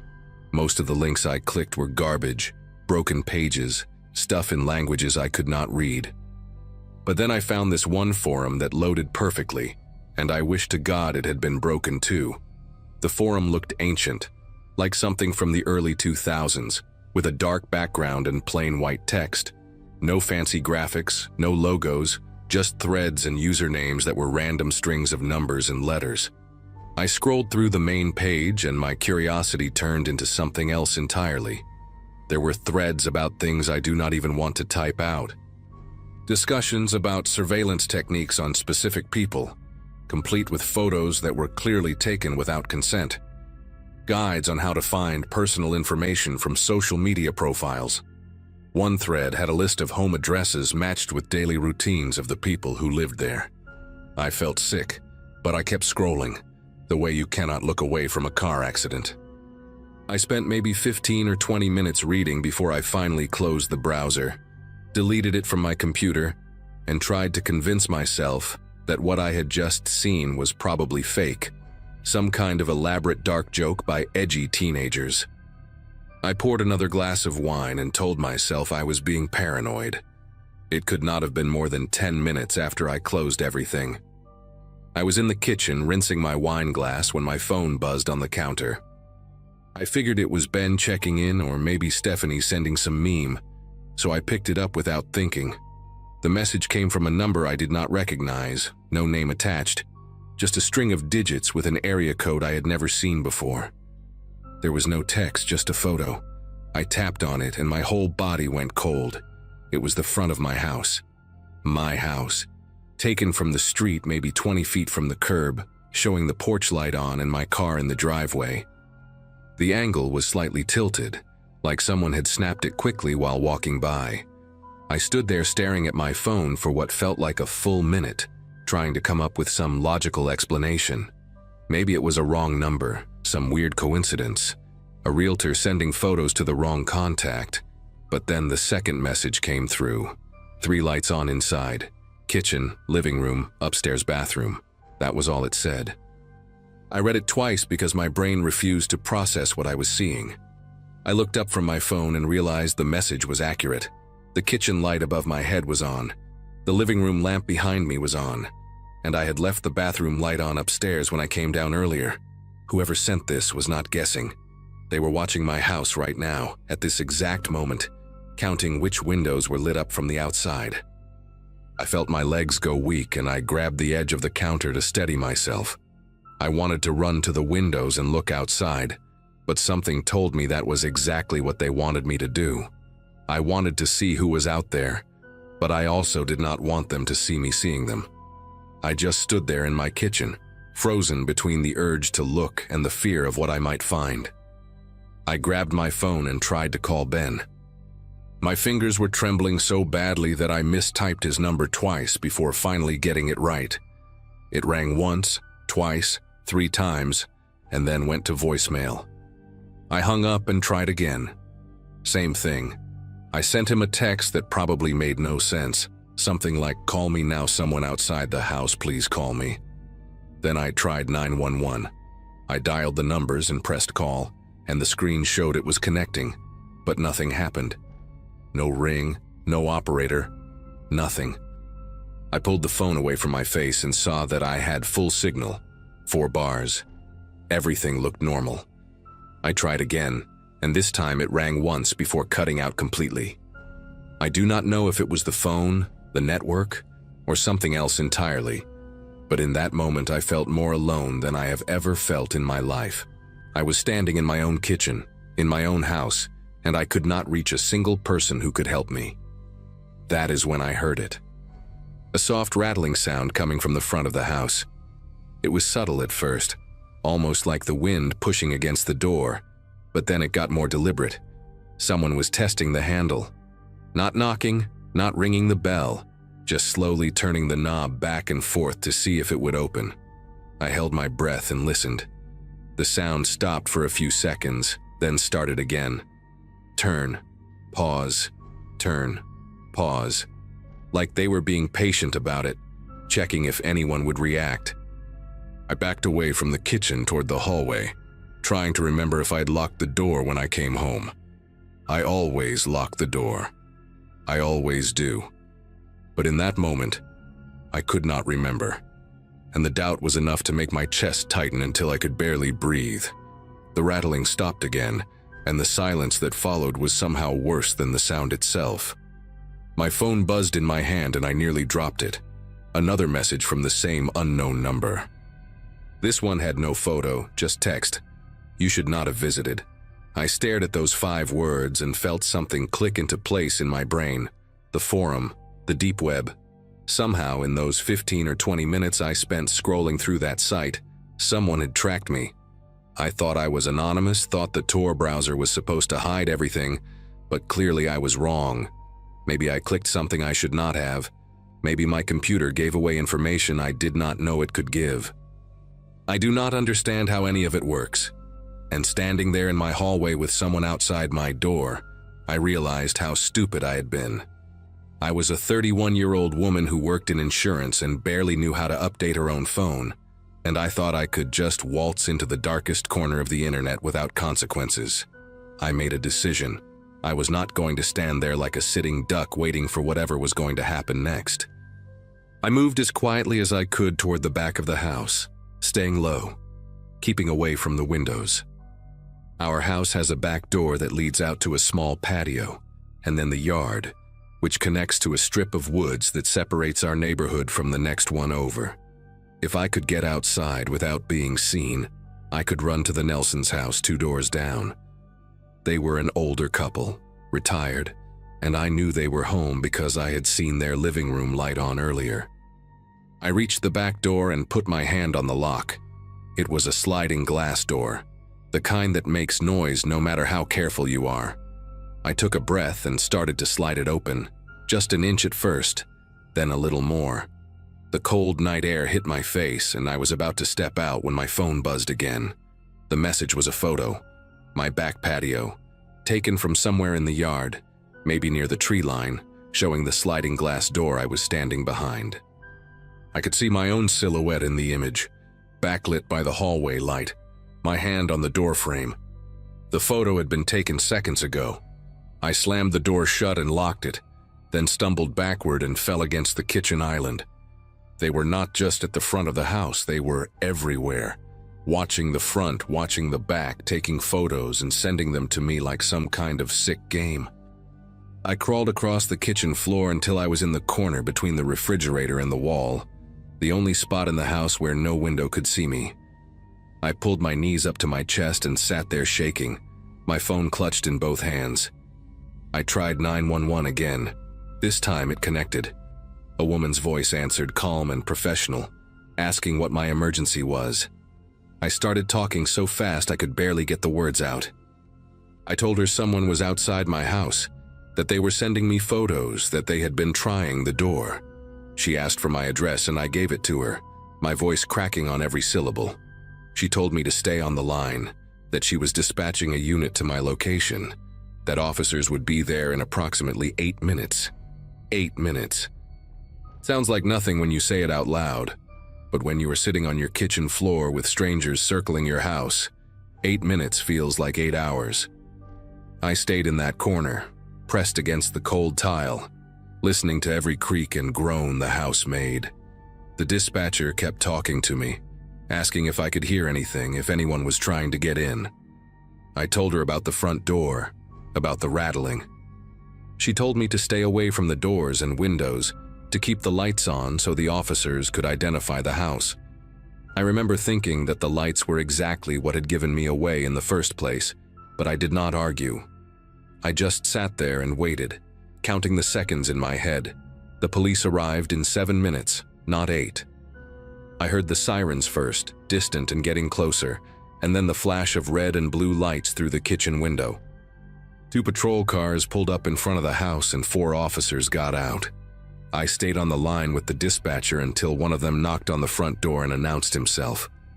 I got up on shaky legs and walked to the door, checked through the peephole to make sure it was really a uniform, and opened it.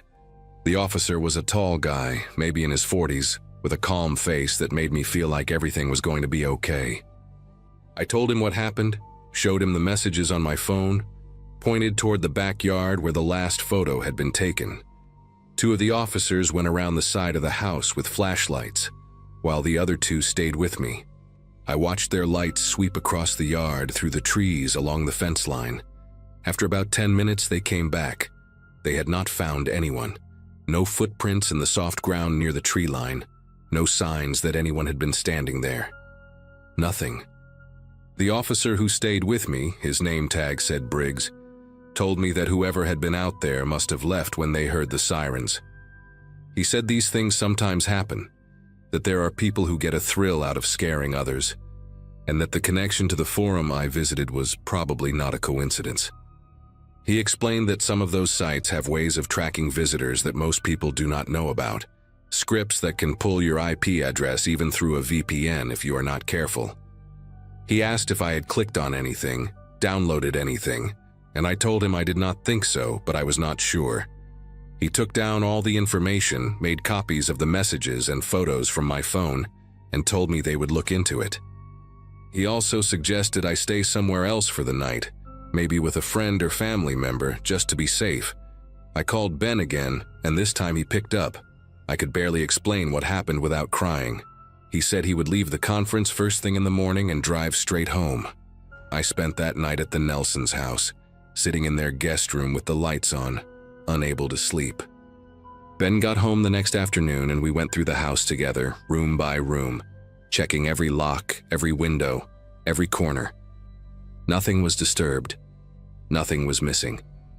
It was like that night had never happened, except for the photos still saved on my phone and the police report with my name on it. The detective assigned to the case called me twice over the following weeks, but he never had any real updates.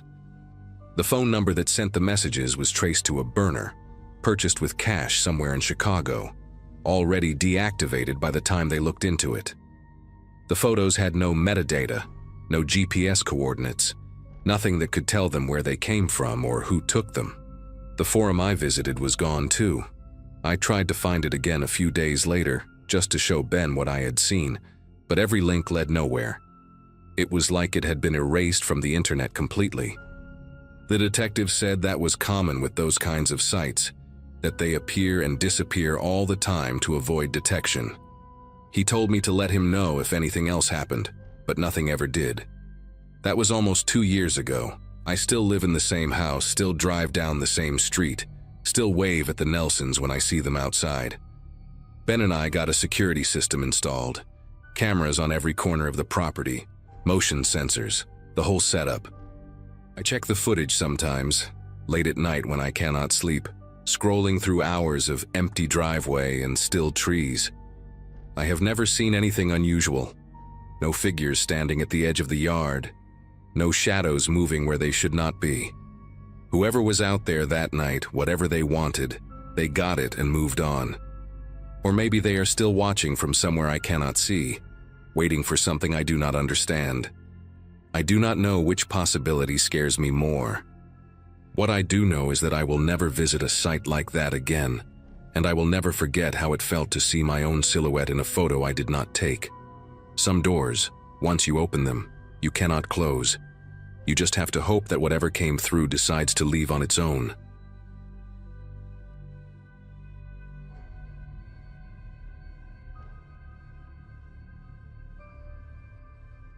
Boredom can make you do stupid things. At 16, with summer break stretching out like an endless desert and most of my friends away on family vacations, I found myself alone in our house in suburban Milwaukee more often than not. My parents both worked long shifts, Dad at a packaging plant, Mom as a nurse at the county hospital. So from June through August, the house was basically mine from 7 in the morning until 6 at night. I had a decent gaming PC in my room, a graduation gift from my uncle who worked in IT, and way too much unsupervised time on my hands. Most days I would just play online games, watch YouTube videos, or scroll through Reddit until my eyes burned. But that particular summer, around mid-July 2024, I got curious about something I had only heard whispers about in gaming forums and edgy corners of the internet: the deep web. It started innocently enough, or at least that is what I told myself. I downloaded Tor after watching a few videos about internet privacy and how journalists in dangerous countries used it to communicate safely. The first few sites I visited were boring, just forums about cryptocurrency, some libraries of old books, nothing exciting. But then I stumbled into the stranger corners. Not the illegal marketplaces or anything that extreme. I was curious, not suicidal. But forums where people discussed hacking, shared supposedly leaked documents, and posted cryptic threads about corporate surveillance. One forum in particular caught my attention. It was called the Null Archive, and it presented itself as a community of digital privacy advocates. The interface was ugly, all dark backgrounds and green text like something from an old movie about hackers. I created an account with a fake email and a username I thought was clever at the time: ShadowBite16. I lurked for a few days, reading threads, never posting anything. I figured as long as I did not interact, I was safe. I could not have been more wrong. About 3 weeks into my little exploration phase, I got a private message. The notification icon turned red while I was scrolling through a thread about VPN vulnerabilities, and my first thought was that it must be some kind of automated welcome message or spam. The username that sent it was adminnull7, and the message itself was short, almost casual in tone. It just said, "You should be more careful, ShadowBite. Your OPSEC is terrible. Check your downloads folder." I remember staring at those words for a full minute, trying to convince myself it was a prank, some kind of hazing ritual the forum did to new members. But something in my gut told me to actually check. I minimized Tor and opened my downloads folder, and there it was. A text file I had never seen before, dated that same day, named helloshadow.txt. I had not downloaded anything. I had not clicked any links. The file had just appeared on my computer like it had always been there. I wish I could say I was smart enough to shut everything down right then, pull the plug on my PC, and never look back. But curiosity is a powerful drug, especially when you are 16 and think you are invincible. I opened the text file. Inside was a list, and when I started reading it, my whole body went cold in a way I had never experienced before. It was my browser history from the past month, not just from Tor, but from Chrome too. Every single site I had visited laid out in neat chronological order. Below that was a list of the photos saved on my computer, including the file names of pictures I had taken on my phone and transferred over. Then came my school schedule for the upcoming semester, pulled from an email I had received from Roosevelt High 2 weeks earlier. And at the very bottom, in plain text like it was nothing special at all, was my home address. My actual home address, the house where I was sitting alone at that very moment, reading words that a stranger had somehow planted on my computer. I slammed my laptop shut like it was on fire. My heart was beating so fast I could hear it pounding in my ears, and for a long moment I just sat there in my dim bedroom, staring at the closed computer like it might spring open on its own. The house felt different now, bigger and emptier than it had 5 minutes ago. Every creak of the floorboards, every hum of the air conditioning made me jump. I kept thinking about that address at the bottom of the file, how casually it had been placed there, like a signature at the end of a letter. Whoever this adminnull7 person was, they knew where I lived. They could be anyone, anywhere in the world, but they knew the exact street where I slept every night. I thought about calling my parents, but what would I even say? That I had been poking around illegal hacking forums and now someone was messing with me? I could already picture my dad's face, the disappointment mixed with anger, the lectures that would follow. So I did nothing. I just sat there in the growing dark, too scared to open my computer again. but too ashamed to ask for help. After maybe an hour of sitting paralyzed in my room, I finally worked up the nerve to open the laptop again. There was another message waiting in my null archive inbox, sent about 20 minutes after the first one. "Relax," it said. "I am not the one you need to worry about. I am the one warning you.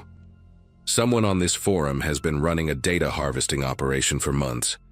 They target new accounts, especially ones with weak security like yours. Your device was compromised the moment you created your account. Keylogger, remote access, the whole package. I am an admin here, and I have seen what happens to people who ignore this. Delete your account, wipe your hard drive, and pray they have not already sold your information. This is not a joke." There was a second file attached to this message, and against every instinct screaming at me to stop, I downloaded it. It was a screenshot of a conversation in some other chat platform I did not recognize, all in a language that looked like Russian. But in the middle of the conversation, highlighted in yellow, was my username, Shadowbite16, followed by a dollar amount, $200. Someone was selling access to my computer, my files, my life, for $200. The next few hours were a blur of panic and frantic Googling. I searched for what to do if your computer has a keylogger, how to tell if someone has remote access to your PC, what happens when your personal information gets sold online. The answers I found only made things worse. Keyloggers could capture every password I had ever typed, my email, my social media, the Amazon account I used to buy video games with a prepaid card. Remote access meant someone could turn on my webcam without the light coming on, could watch me sitting in my room without me ever knowing. And once your data was sold, there was no taking it back. It could be copied, shared, resold 100 times over, passed around like trading cards among people who made their living exploiting strangers. I thought about all the things saved on my computer, family photos from vacations, pictures of my little sister's birthday party last year, screenshots of conversations with friends. Nothing illegal, nothing even embarrassing really, but all of it suddenly felt exposed, violated, like someone had gone through my dresser drawers and touched everything I owned. I unplugged my webcam with trembling fingers and put a piece of electrical tape over the built-in camera on my laptop for good measure. Around 9 that night, my phone buzzed with a text from a number I did not recognize. The message contained nothing but a photo, a picture of my house taken from across the street, the living room windows glowing yellow in the summer darkness. I could see the silhouette of our couch through the curtains, the flickering blue light of the TV my dad must have left on that morning. Below the image was a single line of text. "Nice place. You should really close your blinds at night." I dropped the phone like it had burned me. For a moment I could not breathe, could not think, could not do anything but stand frozen in the middle of my bedroom with every light suddenly feeling too bright and every shadow too deep. Someone was outside. Someone had been standing across the street from my house taking pictures, and now they wanted me to know it. This was not some faceless hacker on the other side of the world anymore. This was someone close enough to see my living room, someone who knew I was home alone, and wanted me to understand just how vulnerable I really was. I ran through the house closing every blind, locking every door, checking every window twice. My hands would not stop shaking as I pulled the curtains shut in the living room, and I kept imagining eyes watching me from the darkness outside, tracking my movements through the gaps in the fabric.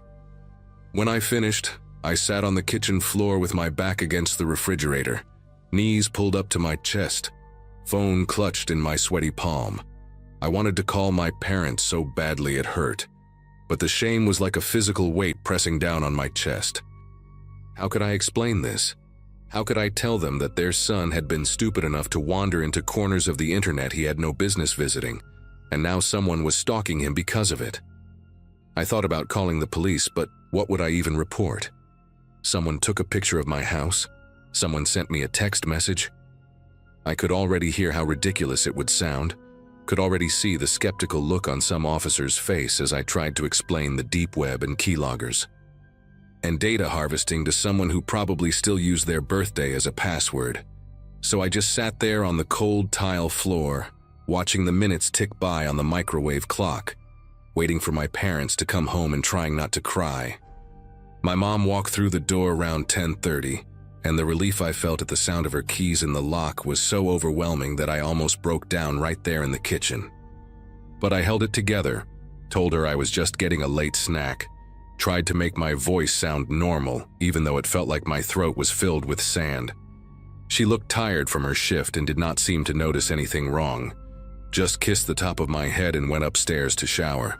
Dad came home about an hour later, and by then I had retreated to my room, lying in bed with the lights off, staring at the ceiling and jumping at every sound. I did not sleep that night. Every time I started to drift off, my phone would light up with another message from that unknown number. Sometimes just a single emoji, a smiley face or a waving hand. Sometimes a few words like, "Still awake?" or "Try to get some rest, big day tomorrow." They knew I was not sleeping. They knew I was lying there in the dark, terrified, and they were enjoying it. By the time the sun started coming up, I'd received 17 messages, and each one felt like a finger poking at an open wound, reminding me that there was nowhere I could hide. The next morning, I made a decision. I was too exhausted and too scared to keep carrying this alone, and the messages had made one thing very clear. Whoever was doing this was not going to stop on their own. I waited until my dad was drinking his coffee at the kitchen table, my mom already gone for an early shift, and I sat down across from him and told him everything. I started from the beginning, from the boredom and the Tor browser and the forum with the ugly green text, and I watched his face shift from confusion to concern, to something that looked a lot like fear. When I showed him the text messages, the photo of our house, the file with our address in it, he went pale in a way I had never seen before. He did not yell at me, did not lecture me about being stupid or reckless. He just sat there for a long moment with his jaw tight and his hands wrapped around his coffee mug like he was trying to keep them steady. Then he picked up his phone and called the police. 2 officers came to our house an hour later, and I had to explain the whole thing again. Had to watch them exchange glances when I mentioned the deep web. Had to sit there feeling small and foolish while they took notes and asked questions I did not know how to answer. The investigation that followed lasted almost 3 months. It turned out that the person behind the harassment was not some shadowy international hacker. It was a 19-year-old college dropout named Brendan Lowe, who lived about 40 minutes away in Racine. He had been running a small-scale data harvesting scheme on the Null Archive for over a year, targeting teenagers specifically because they were easy marks with poor security habits and parents who might pay to make problems go away. The photo of my house had been taken by someone he paid $20 to on a local gig app, just some random person who thought they were doing a harmless errand. Brendan had never actually been outside my house himself. He was not brave enough for that. But he had built a whole system designed to make his victims feel watched, hunted, completely alone. The police found files on his computer from dozens of kids like me, folders full of personal information he had collected and either sold or used for blackmail. I was lucky, they told me. I came forward before he had a chance to do any real damage with my data. Other kids had not been so fortunate. Some had paid him money to leave them alone. Others had their photos posted on revenge websites. A few had their identities stolen in ways that took years to untangle. Brendan was arrested and eventually pleaded guilty to multiple counts of computer fraud, identity theft, and cyber stalking.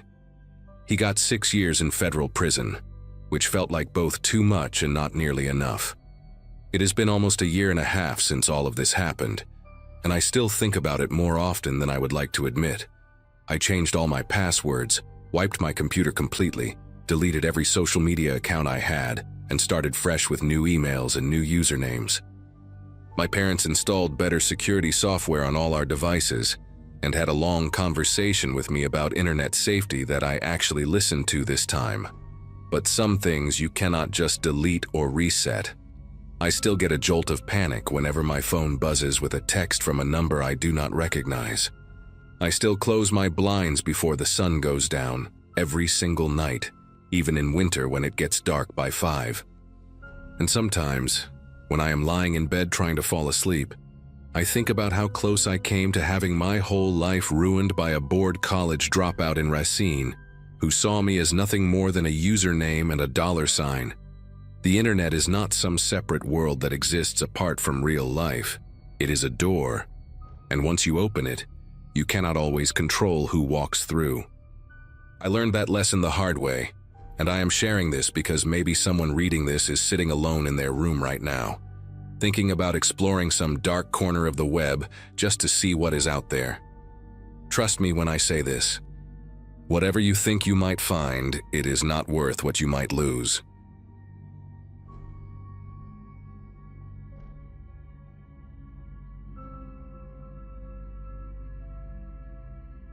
At the time this happened, life felt predictable in a way that almost bored me. I was working remotely, renting a small place on the edge of a quiet Midwestern town, and spending most nights scrolling forums instead of talking to people. Curiosity had become a habit, especially anything involving obscure corners of the internet and the strange things people claim to find there. That's how I came across an ad for a dark web mystery box labeled "Authentic Unclaimed Items," written in sloppy text with no branding and no explanation. The price was low enough to feel reckless, but not stupid, which probably says more about my mindset than I'd like to admit. I told myself it was just leftover junk from storage lockers or abandoned mail. Nothing dangerous, nothing real, just something to break the routine and give me a story to read later. I placed the order late at night and closed my laptop, already forgetting about it. For a few days, life went on exactly the same. The package arrived wrapped in plain brown layers with no return address, heavier than I expected. Inside, everything was arranged carefully, almost respectfully, like someone packing memories instead of objects. There was a small spiral notebook with a cracked black cover, the kind sold at gas stations, its pages warped like they'd been near moisture. A cheap prepaid phone sat underneath, powered off with scratches along the screen that formed a faint crescent. At the bottom of the box was a plastic bag tied with a knot so tight I had to cut it open. Inside were clothes, dark jeans and a hoodie, stiff with dried soil and carrying a sour metallic smell that clung to my fingers. None of it felt random, and that realization crept in slowly. This wasn't clutter. This was a selection. I sat at my kitchen table flipping through the notebook, expecting rambling thoughts or nonsense entries. Instead, most pages were filled with short lines, repeated phrases, and odd notes about locations written in a careful, almost apologetic handwriting. One phrase appeared again and again, underlined each time as if it mattered more than the rest. On impulse, I typed that phrase into a regular search engine, expecting nothing. What came up made the room feel smaller in a way I can't properly explain. The phrase matched a line quoted in a local news article about a woman named Hannah Cole, who had disappeared several years earlier. The article mentioned a notebook found at her apartment with the same wording, described as something she wrote during bouts of anxiety. Photos showed her smiling awkwardly at the camera, wearing clothes disturbingly similar to what sat in my trash bag. I closed the laptop and just sat there, listening to the refrigerator hum like it was the only thing still working properly. Sleep didn't come easily after that, and the following days felt stretched thin, like time was dragging itself forward. I kept the box sealed in a closet, telling myself distance would make it feel less real, but it didn't help. Late one evening, a notification lit up my screen from an encrypted account I didn't recognize. The message was short and polite, thanking me for the purchase and asking if the items met my expectations. Attached was a single photo. It showed the front of my house taken from the street, porch light on, curtains drawn exactly the way I leave them at night. There was no explanation, no threat, just proof that the sender knew where I lived. That was the moment it became clear the box hadn't been a novelty at all. It was a message, and I had just confirmed that it had been delivered to the right person. I didn't reply to the message, but ignoring it didn't bring any relief. Every sound outside started to carry weight, like it was trying to tell me something. Cars passing too slowly, the scrape of wind against the siding, footsteps that might have been mine echoing in the wrong direction. The prepaid phone from the box sat powered off on my counter, and I couldn't stop staring at it, wondering if it would light up on its own. When I finally turned it on, the screen blinked to life without asking for a code. There were no contacts saved, no apps, just one photo in the gallery. It showed a patch of ground freshly disturbed, with the corner of fabric barely visible beneath the dirt. The image metadata had been stripped, leaving no clues except the quiet certainty that it wasn't meant for me to admire. It felt like an invitation I never asked for. That night dragged on in pieces. I tried distracting myself with television, then music, but everything sounded too loud or too empty. At some point, another message came through the same encrypted account, asking again for feedback, phrased almost cheerfully. The casual tone made it worse, like the sender enjoyed pretending this was a normal transaction. I noticed then that the account name matched a phrase written on the inside cover of the notebook, something I hadn't paid attention to before. That detail stuck with me more than the photo had. It suggested planning, patience, and a long awareness of how this would play out. Whoever sent the box hadn't acted on impulse. They had waited for someone like me to bite. I made the decision to involve the authorities the next morning, bringing everything with me in sealed bags. The reaction was measured but tense, the kind of calm that doesn't promise comfort. They recognized Hannah Cole's name immediately and asked questions I struggled to answer, like why I'd ordered the box in the first place and how much I'd interacted with the seller. The notebook and clothing were taken away, and the phone disappeared into an evidence locker. An officer advised me to stay with a friend for a while and keep my routines unpredictable, which sounded surreal coming from someone in uniform. Before I left, another message came through on my phone, unread by them. It simply said, "You weren't the first choice." That sentence followed me out of the building and all the way to the borrowed couch I slept on that night. Weeks passed without another message, and eventually the silence became its own kind of answer. The investigation didn't lead anywhere public, and I stopped checking forums altogether. The part that stays with me isn't the fear anymore, but the realization that someone out there used a missing person's life as leverage, as proof of reach. The box was never about shock value or entertainment. It was a test, a way to see who would look closely enough to understand what they were holding. I still don't know why I was chosen in the end, or what happened to Hannah beyond what's already known. All I know is that curiosity used to feel harmless to me, and now it feels like something that watches back. Eventually, I stopped waiting for another message and focused on doing something practical instead of spiraling. I moved out of that house entirely, not dramatically, just quietly, packing my things over a weekend and leaving no forwarding address tied to my name. I changed numbers, scrubbed old accounts, and abandoned the online spaces where I'd first found the listing. It wasn't about running away so much as removing myself from the path I'd unknowingly stepped onto. The authorities never told me outright to disappear, but their silence said enough. No updates, no reassurance, just the understanding that some doors, once opened, don't close cleanly. I told myself relocation was temporary, a pause until the anxiety eased. Deep down, I knew it was permanent. Months later, a detective contacted me once more, asking if I'd noticed anything unusual after the move. Nothing had arrived, no photos, no messages, no reminders. The seller's account had vanished, along with the listing, as if it had never existed. The case tied to the notebook remained unresolved, officially still open, unofficially stalled.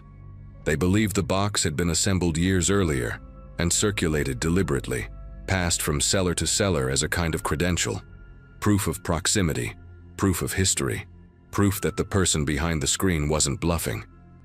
Hearing that reframed everything. I hadn't been targeted for who I was, but for who I represented. Someone curious enough to open the box and careful enough to understand it.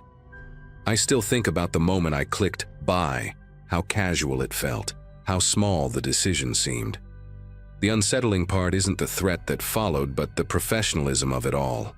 No rage, no urgency, just calm confirmation that access existed. Whoever sent that box didn't need to act further. The message had landed. I was aware now, and awareness was the point. Sometimes I imagine that box sitting on another kitchen table somewhere, opened by someone else, starting the same chain of recognition. That thought keeps me grounded in a strange way. It reminds me that survival isn't always dramatic. Sometimes it's just knowing when to stop looking. These days, my life looks ordinary again from the outside. New routines, new surroundings, fewer late nights online. I don't chase mysteries anymore, and I don't open doors just because they're there. When people joke about dark web stories or mystery boxes, I stay quiet.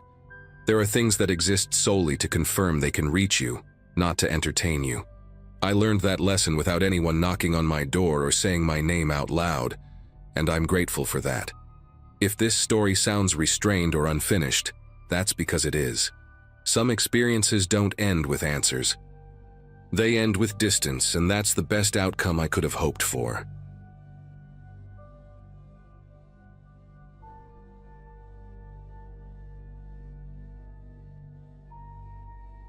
Late nights had become routine for me during that period, mostly because my sleep schedule was wrecked, and the apartment felt quieter after midnight. I'm Jason, and at the time I lived alone in a small rented place above a closed-down bookstore, working remote tech support and barely seeing anyone in person. Most evenings ended the same way: cheap takeout, dim desk lamp, laptop open, headphones on. That night wasn't special in any obvious way, and that's probably why it stuck with me so hard later. I remember the faint hum of my old ceiling fan and the way the hallway light outside my door flickered every few minutes. I had been bouncing between forums out of boredom, clicking links without much thought. Curiosity won over common sense like it usually does when you're tired and alone. Eventually, I ended up on an anonymous video chat site, buried deep behind a string of links I probably shouldn't have followed. The connection took longer than usual, showing a black screen and distorted audio pops before stabilizing. When the other person appeared, the feed was grainy and low-lit, just a vague outline of a head and shoulders. The voice came through clear, calm, and strangely relaxed, asking generic questions about music and work. I answered casually, leaning back in my chair, not giving away anything personal. A minute or two in, the tone shifted without warning. He mentioned the cracked mug on my desk, then the stack of unopened mail beside my keyboard. I hadn't said a word about my surroundings, and my camera light was definitely off. I laughed it off at first, assuming a lucky guess, but the way he described the peeling sticker on my laptop lid made my chest tighten. That detail wasn't visible unless you were in the room or watching from my end. The video started stuttering after that, freezing every few seconds while the audio kept going. His mouth would stop moving, but the voice continued, responding to things I hadn't finished saying yet. At one point, my screen locked completely on a distorted frame, yet he kept talking, commenting on the sound of my fan and asking why I never fixed it. I tried to close the tab, but my cursor lagged like it was dragging through wet cement. The temperature in the room felt heavier, not colder, just dense, like the air before a storm. I could hear my own breathing through the headphones, louder than it should have been. Then, abruptly, the screen went black and the site kicked me back to the homepage. No error message, no warning, just silence and my reflection staring back at me. I sat there longer than I care to admit, listening to the building settle and trying to convince myself it was some elaborate trick. Eventually, I shut everything down and went to bed, though sleep came in short, shallow bursts. The next afternoon, daylight made the apartment feel less threatening, but the unease hadn't faded. While clearing space on my laptop, I opened a hidden system folder I didn't recognize, buried deep in my files. Inside were short video clips, all time-stamped weeks before that night. Each one showed me at my desk, from the exact angle my webcam would capture, sometimes typing, sometimes just sitting there staring at the screen. In one clip, I paused and glanced directly at the camera, like I sensed something, even though I remembered nothing about it. That was when the weight of it really sank in, and the fear stopped feeling abstract. Panic didn't hit all at once. It crept in slowly as I opened each file and realized how far back they went. Some clips showed early mornings, sunlight barely cutting through the blinds. Others caught the room lit only by my desk lamp late at night. The most unsettling part was how ordinary I looked in them, completely unaware. In one video, I adjusted the webcam slightly, something I don't remember ever doing. Another, I leaned in close to the screen, squinting like I was reading something specific. My throat felt dry as I checked the metadata and saw the files had been accessed repeatedly, not just created. Whoever did this didn't just watch once and disappear. They came back. That evening, every small sound in the apartment felt amplified. The fan hummed unevenly, the pipes clicked behind the walls, and footsteps from the stairwell lingered longer than usual. I covered the webcam with tape, unplugged it, then unplugged the laptop entirely, even though part of me knew that might already be pointless. Opening my router settings revealed unfamiliar login attempts from addresses that didn't match anything local. One device name stood out, labeled with a string of characters that looked almost intentional, not random. I reset passwords, changed settings, and shut down anything I didn't recognize. Still, the sense of being watched refused to leave, like a thought you can't shake no matter how hard you try. Later that night, curiosity pushed back against fear, and I checked the site again from a different device. The homepage loaded, but my username history was gone, wiped clean. No record of the session, no trace I had ever been there. As I scrolled through my files once more, I noticed something I had missed earlier. A short audio clip saved separately from the videos. It was just background noise at first, the fan, my typing, a faint city sound through the window. Then a second voice came through, quiet and close, speaking words that matched what had been said during the call. Hearing it outside the context of the chat made it feel much more real, much more intentional. By the end of that day, I stopped trying to explain it away. I contacted a specialist through my job, someone who dealt with security breaches, and handed over everything without keeping copies. The advice was blunt. Wipe the system completely, replace hardware, move on. I followed it all, relocated a few weeks later, and rebuilt my routines from scratch. Nothing like that ever happened again, at least not in a way I could prove. Still, sometimes late at night, I catch myself lowering my voice around devices, aware of how easily access can happen without permission. That one night didn't just scare me, it permanently changed how safe alone feels. Months passed, and the fear dulled into something quieter but heavier. Life looked normal on the surface again. New apartment, new laptop, new routines. Still, certain habits never left. I positioned screens away from where I slept, avoided mirrors reflecting monitors, and shut devices down completely instead of letting them rest. Friends noticed I flinched when video calls lagged or audio desynced, but I never explained why. Talking about it felt pointless, like trying to describe a sound you only hear in dreams. Part of me hoped that by staying silent, whatever had happened would lose interest. Another part knew silence had never really stopped anyone before. One evening, curiosity pulled me back to my old backups, the ones I'd stored on an external drive and sworn not to touch. I plugged it in, half expecting nothing to load, half expecting something worse. Most of the data was gone, corrupted during the wipe process, but one folder remained intact. Inside was a single text file I didn't remember creating. The contents were short, written like notes, describing my habits in unsettling detail. When I stayed up late, how often I paced while thinking, which nights I talked to myself without realizing it. At the bottom was a line mentioning the video chat, phrased like an observation rather than a memory. That was the moment I understood this wasn't random curiosity on someone else's part. It was study. I deleted the file, formatted the drive, and destroyed it physically this time. Not out of panic, but decision. There was no winning by trying to understand the person behind it. No closure waiting in more evidence. I reported what little I still had through proper channels and accepted that I might never get answers. What mattered more was reclaiming some sense of control, even if it was symbolic. I started leaving lights on, keeping curtains open at night and refusing to let fear dictate every choice. The feeling of being observed slowly faded into the background. Never gone, but no longer consuming everything. Toggle. Now, when people talk casually about anonymous platforms or joke about webcams watching them, I don't laugh along. I listen. I know how ordinary that night felt before it turned strange, how easily curiosity slipped into vulnerability. Nothing dramatic ever followed. No knock at the door. No final message explaining it all. It simply stopped. And somehow that silence is what unsettles me most. Whatever crossed into my life that night didn't need to announce itself again. It already knew enough.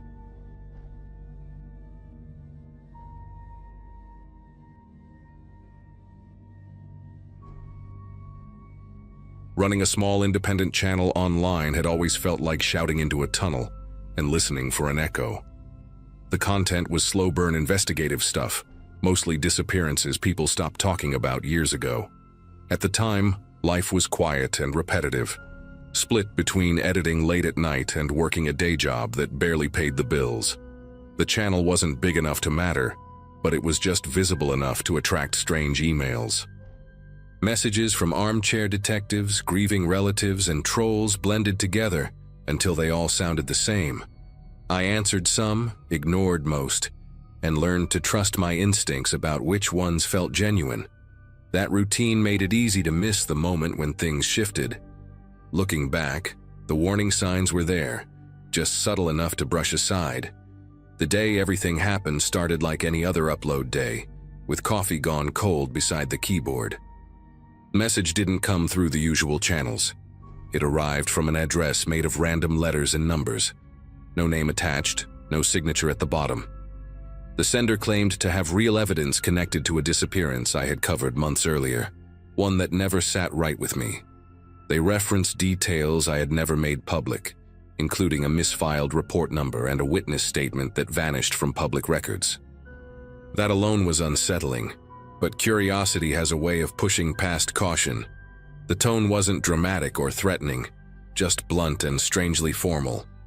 There was a link included, pointing to a dark web mirror, along with instructions to use encryption software I'd only read about. I stared at the screen longer than I want to admit, weighing the risk against the chance that this was real. Eventually, curiosity won. Accessing the files felt like stepping into a room with no windows. The material itself looked authentic. Scans with consistent metadata, audio clips with background noise that matched known locations, and timestamps that lined up too well to fake easily. One folder contained raw footage that clearly hadn't been edited for public eyes. There were moments where the camera shook as if the person filming hesitated, unsure whether to keep recording. Even without understanding the full context, the implication was disturbing. It wasn't sensational or cinematic, which made it worse. The kind of evidence that feels heavy just sitting on your hard drive. I closed everything and disconnected from the internet, heart racing, trying to process what I had just seen. That was when the first sign of retaliation hit. Within hours, accounts I rarely used began locking me out. Password reset emails flooded in, followed by notifications that my content had been flagged en masse. Then came messages from strangers accusing me of crimes I'd never heard of, using my real name instead of my handle. Someone submitted false emergency reports tied to my address, the kind meant to provoke a dangerous response.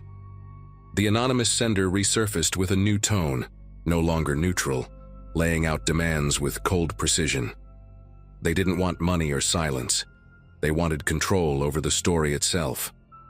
Publish their version of events. Frame certain people as unreliable, omit specific details, or watch everything I'd built collapse under coordinated pressure. I realized then that the evidence wasn't just information. It was leverage, and I was already trapped inside the narrative they designed. Sleep didn't really happen after that. Every sound in the apartment carried weight. Every notification felt like another escalation. I spent hours reading the demands over and over, trying to decode what they really wanted me to erase. They sent a rough outline of the story I was supposed to publish, complete with suggested phrases and timestamps. It wasn't fan fiction or speculation. It was surgical. rewriting motives and shifting timelines just enough to redirect blame. What scared me most was how confident they sounded, like they already knew what I would do next. They referenced private drafts from my editing software, sentences I had deleted and never uploaded. That meant they had been inside my system longer than I realized. The sense of being observed didn't come from paranoia anymore. It came from receipts. I tried reaching out for advice carefully, using devices that hadn't been connected to my home network. A journalist friend responded cautiously, urging me to stop engaging and preserve everything. Before I could even reply, my phone lit up with calls from unknown numbers, one after another, until it overheated in my hand. Voicemails followed, robotic at first, then unsettlingly human, accusing me of interference. Online, threads popped up dissecting my personal life with eerie accuracy, listing old addresses, relatives, even a photo taken through a window I never remembered posing for. None of it asked for ransom. It was all pressure, tightening minute by minute, designed to isolate me until compliance felt like relief. I understood then that this wasn't about hiding the truth, but reshaping it. The breaking point came when a patrol car showed up outside my building after a fabricated welfare check. Watching through the blinds as officers knocked on my door was surreal, like seeing a scene from my own channel play out in real time. I managed to explain enough to avoid escalation, but the message was clear. They could reach into the physical world whenever they wanted. Another encrypted message arrived shortly after, acknowledging the visit with disturbing casualness.